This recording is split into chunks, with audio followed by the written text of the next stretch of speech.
ओम श्री साई नाथाय नमः। श्री साई सच्चरित्र अध्याय 5 प्रारंभ।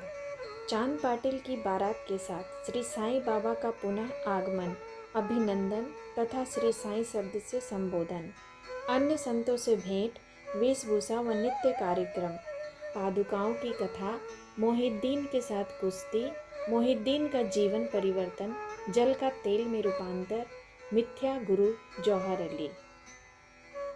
जैसा गत अध्याय में कहा गया है, मैं अब श्री साईं बाबा के शिरडी से अंतर्धान होने के पश्चात उनका शिरडी में पुनः किस प्रकार आगमन हुआ, इसका वर्णन करूंगी। चांद पाटिल की बारात के साथ पुनः आगमन। जिला औरंगाबाद के धूप गांव में चांद पाटिल नामक एक धनवान मुस्लिम रहते थे। जब वे औरंगाबाद को जा रहे थे तो मार्ग में उनकी घोड़ी खो गई। 2 मास तक उन्होंने उसकी खोज में घोर परिश्रम किया, परंतु उसका कहीं पता न चल सका। अंत में वे निराश होकर उसकी जीन को पीठ पर लटकाए औरंगाबाद को लौट रहे थे। तब लगभग 14 मील चलने के पश्चात उन्होंने एक आम वृक्ष के नीचे एक फकीर को चिलम तैयार करते देखा, जिसके सिर पर एक टोपी, तन पर कफनी और पास में एक सटका था। फकीर के बुलाने पर चांद पाटिल उनके पास पहुँचे। जीन देखते ही फकीर ने पूछा, यह जीन कैसी? चांद पाटिल ने निराशा के स्वर में कहा, क्या कहूँ, मेरी एक घोड़ी थी, वह खो गई है और यह उसी की जीन है। फकीर बोले, थोड़ा नाले की ओर भी ढूंढो। चांद पाटिल नाले के समीप गए तो अपनी घोड़ी को वहां चरते देखकर उन्हें महान आश्चर्य हुआ। उन्होंने सोचा कि फकीर कोई सामान्य व्यक्ति नहीं, वरन कोई उच्च कोटि का मानव दिखलाई पड़ता है। घोड़ी को साथ लेकर जब वे फकीर के पास लौट कर आए, तब तक चिलम भरकर तैयार हो चुकी थी। केवल 2 वस्तुओं की और आवश्यकता रह गई थी, एक तो चिलम सुलगाने के लिए अग्नि और दूसरा साफी को गीला करने के लिए जल।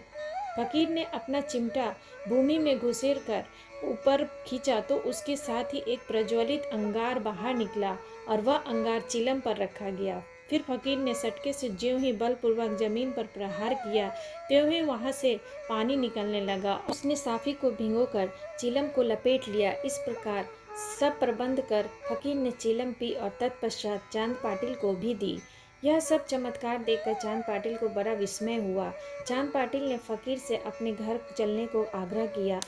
दूसरे दिन चांद पाटिल के साथ फकीर उनके घर चला गया और वहां कुछ समय तक रहा। पाटिल धूप गांव का अधिकारी था। उसके घर पर अपने साले के लड़के का विवाह होने वाला था और बारात शिरडी को जाने वाली थी। इसलिए चांद पाटिल शिरडी को प्रस्थान करने का पूर्ण प्रबंध करने लगा। फकीर भी बारात के साथ ही गया। विवाह निर्विघ्न समाप्त हो गया और बारात कुशलतापूर्वक धूप गांव को लौट आई, परंतु फकीर शिरडी में ही रुक गया और जीवन पर्यंत वहीं रहा। फकीर को साईं नाम कैसे प्राप्त हुआ? जब बारात शिरडी में पहुंची तो खंडोबा के मंदिर के समीप मालसापति के खेत में एक वृक्ष के नीचे ठहराई गई। खंडोबा के मंदिर के सामने ही सब बैलगाड़ियां खोल दी गईं और बारात के सब लोग एक एक करके नीचे उतरने लगे। तरुण फकीर को उतरते देख मालसापति ने आओ साईं कहकर उनका अभिनंदन किया तथा अन्य उपस्थिति लोगों ने भी साईं शब्द से ही संबोधन कर उनका आदर किया। इसके पश्चात वे साईं नाम से ही प्रसिद्ध हो गए। अन्य संतों से संपर्क। शिरडी आने पर श्री साईं बाबा मस्जिद में निवास करने लगे। बाबा के शिरडी में आने के पूर्व देवीदास नाम के एक संत अनेक वर्षों से वहाँ रहते थे। बाबा को वे बहुत प्रिय थे। वे उनके साथ कभी हनुमान मंदिर में, कभी चावरी में रहते थे। कुछ समय के पश्चात जानकीदास नाम के एक संत का भी शिरडी में आगमन हुआ। अब बाबा जानकीदास से वार्तालाप करने में अपना बहुत सा समय व्यतीत करने लगे। जानकीदास भी कभी कभी बाबा के स्थान पर चले आया करते थे और पुन तांबे के श्री गंगागीर नामक एक पारिवारिक वैश्य संत भी बहुधा बाबा के पास आया जाया करते थे। जब प्रथम बार उन्होंने श्री साईं बाबा का बगीचा सींचने के लिए पानी ढोते देखा तो उन्हें बड़ा आश्चंबा हुआ। वे स्पष्ट शब्दों में कहने लगे कि शिरडी परम भाग्यशालिनी है, जहाँ एक अमूल्य हीरा है, जिन्हें तुम इस प्रकार परिश्रम करते हुए देख रहे हो। वे कोई सामान्य पुरुष नहीं है, बल्कि यह भूमि बहुत भाग्यशालिनी है तथा महान पुण्य भूमि है। इसी कारण इसे यह रत्न प्राप्त हुआ है। इसी प्रकार श्री अक्कलकोट महाराज के एक प्रसिद्ध शिष्य संत आनंदनाथ जो कुछ शिरडी निवासियों के साथ शिरडी पधारे, उन्होंने भी स्पष्ट कहा कि यद्यपि ब्रह्मा दृष्टि से ये साधारण व्यक्ति जैसे प्रतीत होते हैं, परंतु वे सचमुच असाधारण व्यक्ति हैं। इसका तुम लोगों को भविष्य में अनुभव होगा। ऐसा कहकर वे येवला को लौट गए। यह उस समय की बात है जब शिरडी बहुत ही साधारण सा गांव था और साईं बाबा छोटी उम्र के थे। बाबा का रहन सहन व नित्य कार्यक्रम। तरुण अवस्था में श्री साईं बाबा ने अपने केस कभी भी नहीं कटाए और वे सदैव एक पहलवान की तरह रहते थे। जब वे रहाता जाते तो वहाँ से वे गेंदा, जाई और जूही के पौधे मोल ले आया करते थे। वे उन्हें स्वच्छ करके उत्तम भूमि देखकर लगा देते और स्वयं सींचते थे। वामन तात्या नाम के एक भक्त इन्हें नित्य प्रति 2 मिट्टी के घड़े दिया करते थे। इन घरों द्वारा बाबा स्वयं ही पौधों में पानी डाला करते थे। जैसे ही घड़े वहाँ रखते वैसे ही वे फूट जाया करते थे, क्योंकि वे बिना तपाए और कच्ची मिट्टी के बने रहते थे। दूसरे दिन तात्या उन्हें फिर 2 नए घड़े दिया करते थे। यह क्रम 3 सालों तक चलता रहा और श्री साईं बाबा के कठोर परिश्रम तथा प्रयत्न से वहाँ फूलों की एक सुंदर फुलवारी बन गई। आजकल इसी स्थान पर बाबा के समाधि मंदिर की भव्य इमारत शोभायमान है, जहाँ सहस्त्रों भक्त आते जाते रहते हैं। नीम वृक्ष के नीचे पादुकाओं की कथा। श्री अक्कलकोट महाराज के एक भक्त जिनका नाम भाई कृष्णा जी अलीबागकर था, उनके चित्र का नित्य प्रति पूजन किया करते थे। एक समय उन्होंने अक्कलकोट जाकर महाराज की पादुकाओं का दर्शन एवं पूजन करने का निश्चय किया, परंतु प्रस्थान करने के पूर्व अक्कलकोट महाराज ने स्वप्न में दर्शन देकर उनसे कहा कि आजकल शिरडी मेरा ही विश्राम स्थल है और तुम वहीं जाकर मेरा पूजन करो। इसलिए भाई ने अपने कार्यक्रम में परिवर्तन कर शिरडी आकर श्री साईं बाबा की पूजा की। वे आनंद पूर्वक शिरडी में 6 मास रहे और इस स्वप्न की स्मृति स्वरूप उन्होंने पादुकाएं बनवाई। 1834 में श्रावण में शुभ दिन देखकर नीम वृक्ष के नीचे वे पादुकाएं स्थापित कर दी। दादा केलकर तथा उपासनी महाराज ने यथाविधि स्थापना उत्सव संपन्न किया। एक दीक्षित ब्राह्मण पूजन के लिए नियुक्त कर दिया गया और प्रबंध का कार्य एक भक्त सगुन मेरा नायक को सौंपा गया। कथा का पूर्ण विवरण। ठाणे के सेवानिवृत्त मामलदार श्री बी वही देव, जो श्री साईं बाबा के एक परम भक्त थे, उन्होंने सगुन मेरू नायक और गोविंद कमलाकर दीक्षित से इस विषय में पूछताछ की।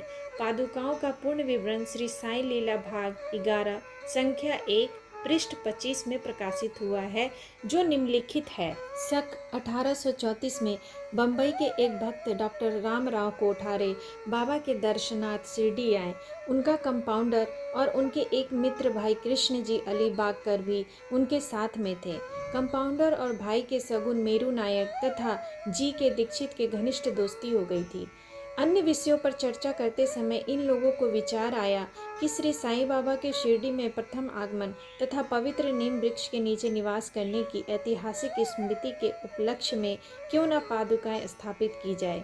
जब पादुकाओं के निर्माण पर विचार विमर्श होने लगा, तब भाई के मित्र कंपाउंडर ने कहा कि यदि यह बात मेरे स्वामी कोठारे को विदित हो जाए तो वे इस कार्य के निमित्त अति सुंदर पादुकाएं बनवा देंगे। उन्होंने शिरडी आकर पादुकाओं की रूपरेखा बनाई तथा इस विषय में उपासनी महाराज से भी खंडोबा के मंदिर में भेंट की। उपासनी महाराज ने उसमें बहुत सुधार किए और कमल फूल आदि खींच तथा नीचे लिखा श्लोक भी रचा, जो नीम वृक्ष के महात्म्य व बाबा की योग शक्ति का घोतक है, जो इस प्रकार है। मैं भगवान साईनाथ को नमन करता हूँ, जिनका सानिध्य पाकर नीम वृक्ष कटु तथा अप्रिय होते हुए भी अमृत वर्षा करता है। इसमें अनेक व्याधियों से मुक्ति देने के गुण होने के कारण इसे कल्प वृक्ष से भी श्रेष्ठ कहा गया है। उपासनी महाराज का विचार सर्वमान्य हुआ और कार्य रूप में भी परिणत हुआ। पादुकाएं बम्बई में तैयार कराई गई और कंपाउंडर के हाथों शिरडी भेज दी गई। बाबा की आज्ञा अनुसार इसकी स्थापना श्रावण की पूर्णिमा के दिन की गई। इस दिन प्रातःकाल 11 बजे जी के दीक्षित उन्हें अपने मस्तक पर धारण कर खंडोबा के मंदिर में समारोह में और धूमधाम के साथ द्वारका माई में लाए। बाबा ने पादुकाएं स्पर्श कर कहा, ये भगवान के श्री चरण है, इनकी नीम वृक्ष के नीचे स्थापना कर दो। इसके एक दिन पूर्व ही बम्बई के एक पारसी भक्त पास्ता सेठ ने 25 रुपयों का मनी ऑर्डर भेजा। बाबा ने ये रुपए पादुकाओं की स्थापना के निमित्त दे दिए। स्थापना में कुल 100 रुपये व्यय हुए, जिनमें 75 रुपये चंदे द्वारा एकत्रित हुए। प्रथम 5 वर्षों तक डॉक्टर कोठारे दीपक के निमित्त 2 रुपये मासिक भेजते रहे। उन्होंने पादुकाओं के चारों ओर लगाने के लिए लोहे की छड़ें भी भेजी। स्टेशन से छड़ें ढोने और छप्पर बनाने का खर्च सगुन मेरू नायक ने दिए। आजकल जाखरी पूजन करते हैं और सगुन मेरू नायक नैवेद्य अर्पण करते हैं तथा संध्या को दीपक जलाते हैं। भाई कृष्णा जी पहले अक्कलकोट महाराज के शिष्य थे। अक्कलकोट जाते हुए वे सक 1834 में पादुका स्थापना के शुभ अवसर पर शिरडी आए और दर्शन के पश्चात जब उन्होंने बाबा से अक्कलकोट प्रस्थान करने की आज्ञा मांगी, तब बाबा कहने लगे, अरे अक्कलकोट में क्या है, तुम वहाँ व्यर्थ क्यों जाते हो, वहाँ के महाराज तो यही हैं। यह सुनकर भाई ने अक्कलकोट जाने का विचार त्याग दिया। पादुकाएं स्थापित होने के पश्चात वे बहुधा शिरडी आया करते थे। श्री बी वही देव ने अंत में ऐसा लिखा है कि इन सब बातों का विवरण हेमाड पंत को विविदित नहीं था, अन्यथा वे श्री साईं सच्चरित्र में लिखना कभी नहीं भूलते। मोहिउद्दीन तंबोली के साथ कुश्ती और जीवन परिवर्तन। शिरडी में एक पहलवान था जिसका नाम मोहिउद्दीन तंबोली था। बाबा का उससे किसी विषय पर मतभेद हो गया। फलस्वरूप दोनों में कुश्ती हुई और बाबा हार गए। इसके पश्चात बाबा ने अपनी पोशाक और रहन सहन में परिवर्तन कर दिया। वे कपनी पहनते, लंगोट बांधते और एक कपड़े के से सिर ढकते। वे आसन तथा शयन के लिए एक टाट का टुकड़ा काम में लाते थे। इस प्रकार फटे पुराने चित्रे पहनकर वे बहुत संतुष्ट प्रतीत होते थे। वे सदैव यही कहा करते थे कि गरीबी अव्वल बादशाही, अमीरी से लाख सवाई, गरीबों का अल्लाह भाई। गंगागीर को भी कुश्ती से बड़ा अनुराग था। एक समय जब वह कुश्ती लड़ रहा था, तब इसी प्रकार उसको भी त्याग की भावना जागृत हो गई। इसी उपर्युक्त अवसर पर उसे देववाणी सुनाई दी, भगवान के साथ खेल में अपना शरीर लगा देना चाहिए। इस कारण वह संसार छोड़ आत्म अनुभूति की ओर झुक गया। पूना तांबे के समीप एक मठ स्थापित कर वह अपने शिष्यों सहित वहां रहने लगा। श्री साईं बाबा लोगों से न मिलते और न ही वार्तालाप करते थे। जब कोई उनसे कुछ प्रश्न करता तो वे केवल उतना ही उत्तर देते थे। दिन के समय वे नीम के वृक्ष के नीचे विराजमान रहते थे। कभी कभी वे गांव की मेर पर नाले के किनारे एक बबूल वृक्ष की छाया में भी बैठते रहते थे और संध्या को अपनी इच्छानुसार कहीं भी वायु सेवन को निकल जाया करते थे। नीम गांव में वे बहुधा बाला साहेब डोंगले के साथ घर जाया करते थे। बाबा श्री बाला साहेब को बहुत प्यार करते थे। उनके छोटे भाई जिसका नाम नाना साहेब था के द्वितीय विवाह करने पर भी उनको कोई संतान न थी। बाला साहेब ने नाना साहेब को श्री साईं बाबा के दर्शनार्थ शिरडी भेजा। कुछ समय पश्चात उनकी श्री कृपा से नाना साहेब के यहाँ एक पुत्र रत्न हुआ। इसी समय से बाबा के दर्शनार्थ लोगों का अधिक संख्या में आना प्रारंभ हो गया तथा उनकी कीर्ति भी दूर दूर तक फैलने लगी। अहमदनगर में भी उनकी अधिक प्रसिद्धि हो गई। तभी से नाना साहेब चांदोरकर, केशव चिदम्बर तथा अन्य कई भक्तों का शिरडी में आगमन होने लगा। बाबा दिन भर अपने भक्तों से घिरे रहते और रात्रि में जीर्ण शीर्ण मस्जिद में शयन करते थे। इस समय बाबा के पास कुल सामग्री चीलम, तंबाकू, एक टमरेल, एक लंबी कफनी, सिर के चारों ओर लपेटने का कपड़ा और एक सटका था जिसे वे सदा अपने पास रखते थे। सिर पर सफ़ेद कपड़े का एक टुकड़ा वे सदा इस प्रकार बांधते थे कि उसका एक छोर बाएं कान पर से पीठ पर गिरता हुआ ऐसा प्रतीत होता था मानो बालों का जुरा हो। हफ्तों तक वे इन्हें स्वच्छ नहीं करते थे। पैर में कोई जूता या चप्पल भी नहीं पहनते थे। केवल एक टाट का टुकड़ा ही अधिकांश दिन में उनके आसन का काम देता था। वे एक कौपीन धारण करते और सर्दी से बचने के लिए दक्षिण मुख को धुनी तपते रहते थे। वे धुनी में लकड़ी के टुकड़े डाला करते थे तथा अपना अहम, इच्छाओं और समस्त विषय आसक्तियों की उसमें आहुति दिया करते थे। वे अल्लाह मालिक का सदा उच्चारण किया करते थे। जिस मस्जिद में वे पधारे थे उसमें केवल 2 कमरों के बराबर लंबी जगह थी और यहीं सब भक्त उनके दर्शन करते थे। 1912 के पश्चात कुछ परिवर्तन हुआ। पुरानी मस्जिद का जीर्णोद्धार हो गया और उसमें एक फर्श भी बनाया गया। मस्जिद में निवास करने के पूर्व बाबा दीर्घकाल तक तकिया में रहे। पैरों में घुंघरू बांधकर प्रेम विहल होकर सुंदर नृत्य व गायन भी करते थे। जल का तेल में परिवर्तन। बाबा को प्रकाश से बड़ा अनुराग था। वे संध्या समय दुकानदारों से भिक्षा में तेल मांग लाते थे तथा दीपमालाओं से मस्जिद को सजाकर रात्रि भर दीपक जलाया करते थे। यह क्रम कुछ दिनों तक ठीक इसी तरह चलता रहा। अब बनिए तंग आ गए और उन्होंने संगठित होकर निश्चय किया कि आज कोई उन्हें तेल की भिक्षा ना दे। नित्य नियमानुसार जब बाबा तेल मांगने पहुँचे तो प्रत्येक स्थान पर उनका नकारात्मक उत्तर से स्वागत हुआ।